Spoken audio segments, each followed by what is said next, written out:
샬롬. 긴 명절 이후의 일상생활을 잘 찾으셨습니까? 삶과 직장, 학업을 생각해 보면 우리를 참 바쁘게 만들지만 이런 일상이 있다는 것에 감사가 넘치는 오늘 하루가 되셨으면 좋겠습니다. 오늘 말씀은 누가복음 18장 말씀 되겠습니다. 예수께서 그들에게 항상 기도하고 낙심하지 말아야 할 것을 비유로 말씀하여 이르시되, 어떤 도시에 하나님을 두려워하지 않고 사람을 무시하는 한 재판장이 있는데 그 도시에 한 과부가 있어 자주 그에게 가서 내 원수에 대한 나의 원한을 풀어주소서 하되, 그가 얼마 동안 듣지 아니하다가 후에 속으로 생각하되 내가 하나님을 두려워하지 않고 사람을 무시하나 이 과부가 나를 번거롭게 하니 내가 그 원한을 풀어주리라. 그렇지 않으면 늘 와서 나를 괴롭게 하리라 하였느니라. 불의한 재판장이 말한 것을 들으라. 하물며 하나님께서 그 밤낮 부르짖는 택하신 자들의 원한을 풀어주지 아니하시겠느냐? 그들에게 오래 참으시겠느냐? 내가 너희에게 이르노니 속히 그 원한을 풀어주시리라. 그러나 인자가 올 때 세상에서 믿음을 보겠느냐? 또 자기를 의롭다고 믿고 다른 사람을 멸시하는 자들에게 이 비유로 말씀하시되, 두 사람이 기도하러 성전에 올라가니 하나는 바리새인이요 하나는 세리라. 바리새인은 서서 따로 기도하여 이르되, 하나님이여, 나는 다른 사람들 곧 토색, 불의, 간음을 하는 자들과 같지 아니하고 이 세리와도 같지 아니함을 감사하나이다. 나는 일에 2번씩 금식하고 또 소득의 11조를 드리나이다 하고, 세리는 멀리 서서 감히 눈을 들어 하늘을 쳐다보지도 못하고 다만 가슴을 치며 이르되, 하나님이여, 불쌍히 여기소서. 나는 죄인이로소이다 하였느니라. 내가 너희에게 이르노니 이에 저 바리새인이 아니고 이 사람이 의롭다 하심을 받고 그의 집으로 내려갔느니라. 무릇 자기를 높이는 자는 낮아지고 자기를 낮추는 자는 높아지리라. 사람들이 예수께서 만져주심을 바라고 자기 어린아기를 데리고 오매 제자들이 보고 꾸짖거늘 예수께서 그 어린아이들을 불러 가까이 하시고 이르시되, 어린아이들이 내게 오는 것을 용납하고 금하지 말라. 하나님의 나라가 이런 자의 것이니라. 내가 진실로 너희에게 이르노니 누구든지 하나님의 나라를 어린아이와 같이 받아들이지 않는 자는 결단코 거기 들어가지 못하리라. 어떤 관리가 물어 이르되, 선한 선생님이여, 내가 무엇을 하여야 영생을 얻으리이까? 네가 어찌하여 나를 선하다 일컫느냐? 하나님 한 분 외에는 선한 이가 없느니라. 네가 계명을 안 하니 간음하지 말라, 살인하지 말라, 도둑질하지 말라, 거짓 증언하지 말라, 내 부모를 공경하라 하였느니라. 이것은 내가 어려서부터 다 지켰나이다. 예수께서 이 말을 들으시고 이르시되, 내게 아직도 한 가지 부족한 것이 있으니 내게 있는 것을 다 팔아 가난한 자들에게 나눠주라. 그리하면 하늘에서 내게 보화가 있으리라. 그리고 와서 나를 따르라.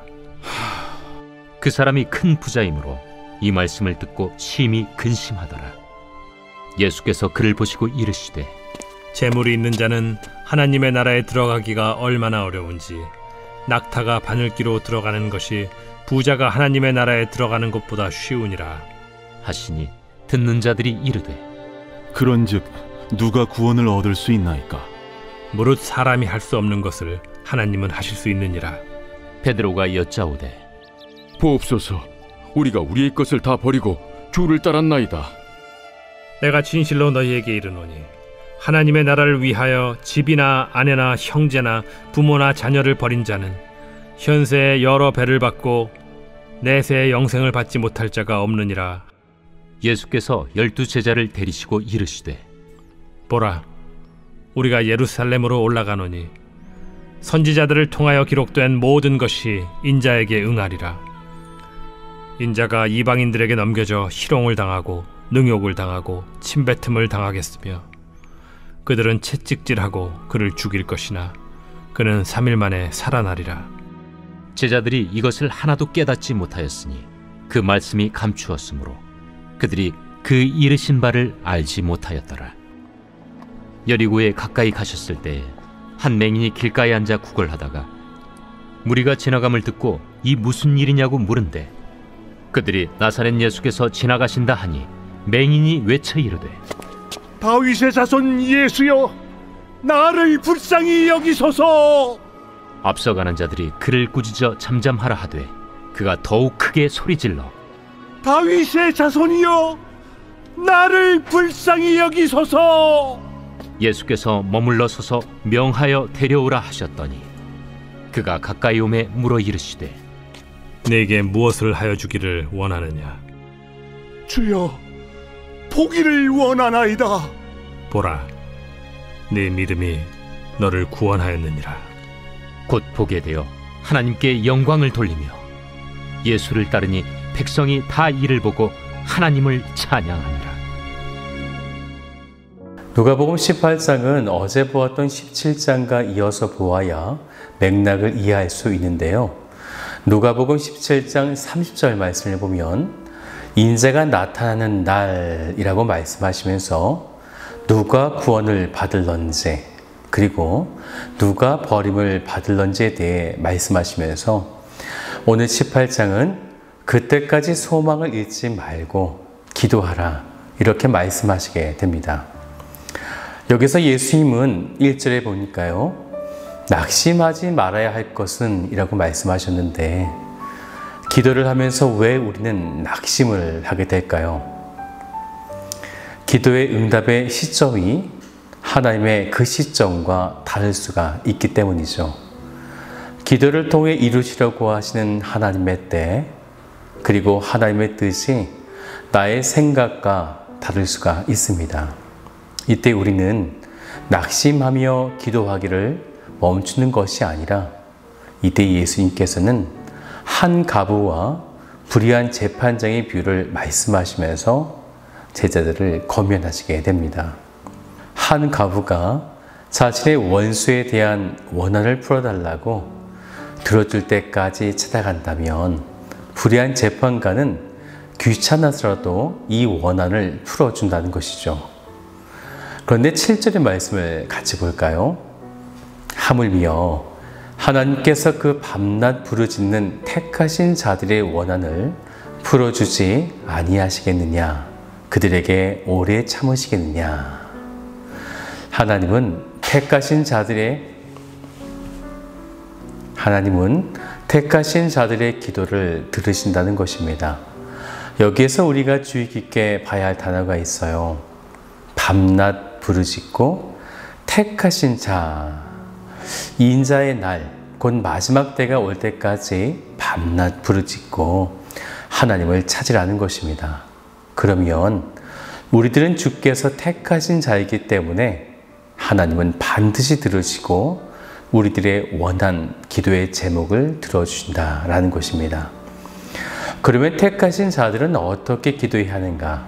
이번에는 예수님께서 한 바리새인과 세리를 대조하시면서 비유하시게 되는데요. 먼저 바리새인들의 기도를 들어보죠. 11절 말씀이에요. 바리새인은 서서 따로 기도하여 이르되 하나님이여, 나는 다른 사람들 곧 토색, 불의, 간음을 하는 자들과 같지 아니하고 이 세리와도 같지 아니함을 감사하나이다. 기도 감사의 포인트가 아주 이상하죠. 그러면서 자신이 행해왔던 그 율법을 지켰다, 이것을 내세우며 기도하기 시작합니다. 그는 이래 동안 2번씩 금식했고 또 소득의 11조를 드렸다. 이런 기도의 패턴은 공로주의식 기도, 행위주의적 기도가 됩니다.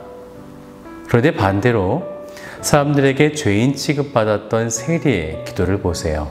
13절을 같이 볼까요? 세리는 멀리 서서 감히 눈을 들어 하늘을 쳐다보지 못하고 다만 가슴을 치며 이르되 하나님이여, 불쌍히 여기소서, 나는 죄인이로소이다 하였느니라. 한 사람은 하나님 앞에 떳떳하게 자신이 행했던 공로를 이야기하며 기도하고, 또 한 사람은 하늘을 쳐다보지도 못하고 가슴을 치며 죄인임을 알고 기도하고.